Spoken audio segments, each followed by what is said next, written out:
Halo, Assalamualaikum warahmatullahi wabarakatuh. Perkenalkan, nama saya Yuniar Fitria Rahma dengan NIM 255211258.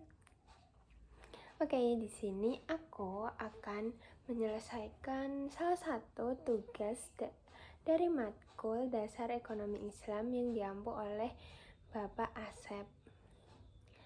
Saya izin untuk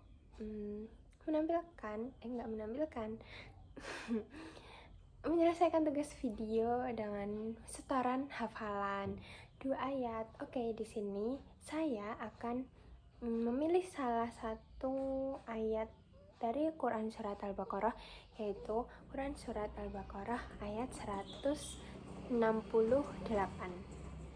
dan terjemahan dan maknanya. Oke. Terus yang kedua itu Al-Kahfi guys.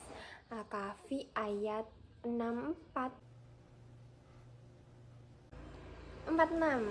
Oke, mari kita cus ke video. Oke, mari kita mulai dari surat yang pertama, yaitu Quran Surat Al-Baqarah ayat 168 yang bunyinya A'udzubillahi minasyaitonirrajim. Bismillahirrahmanirrahim. Ya ayyuhan nasu kullu mimma fil ardi halalan tayyiban wa la tattabi'u khutuwatin syaitan innahu lakum aduwwum mubin. Dan artinya, wahai kalian manusia, makanlah dari makanan yang halal dan baik yang terdapat di bumi ini, dan janganlah kamu mengikuti langkah-langkah setan. Sungguh, setan itu musuh yang nyata bagimu.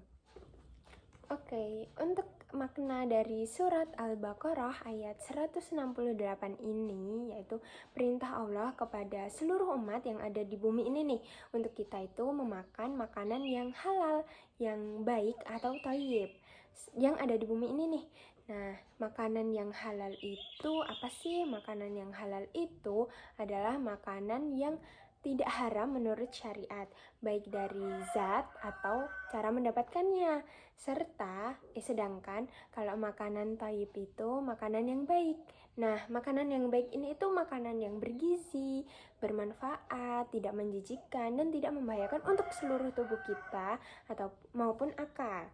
Serta dalam Quran Surat Al-Baqarah ini, ayat 168 khususnya, kita itu jangan mengikuti langkah-langkah setan yang buruk gitu, kayak yang meninggalkan sholat, terus mengikuti larangan Allah malah mengikuti, ya jangan kayak gitu, jangan mengikuti langkah setan intinya. Oke, lanjut ke surat yang kedua, cekidot. Oke, mari kita lanjut ke surat yang kedua, yaitu Quran Surat Al-Kahfi ayat 46 yang bunyinya seperti ini. Bismillahirrahmanirrahim.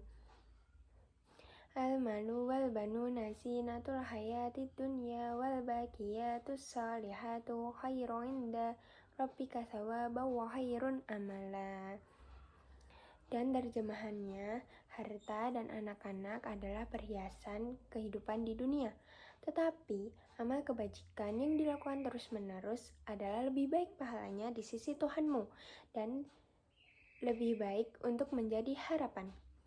Lalu, apa sih makna dari Quran Surat Al-Kahfi ayat 46 ini? Cekidot.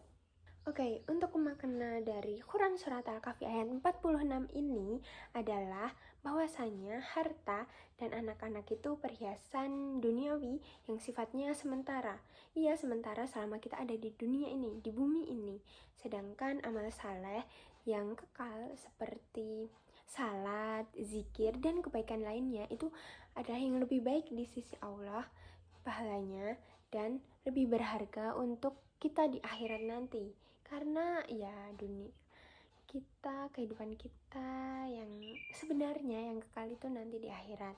Serta ayat ini, ayat 46 Al-Kahfi ini mengingatkan untuk seluruh umat manusia jangan tertipu oleh kenikmatan duniawi.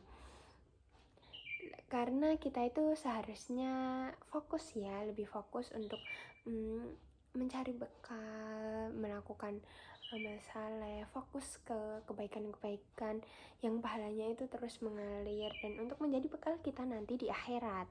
Seperti itu teman-teman. Cukup sekian dari saya. Kayaknya udah aja. Cukup sekian dari saya. Apabila ada salah kata mohon dimaafkan. Terima kasih Bapak dosen pengampu dasar ekonomi Islam Bapak Asep. Terima kasih. Wassalamualaikum warahmatullahi wabarakatuh. Bila ada salah katanya mohon dimaafkan. Minal aidin wal faizin.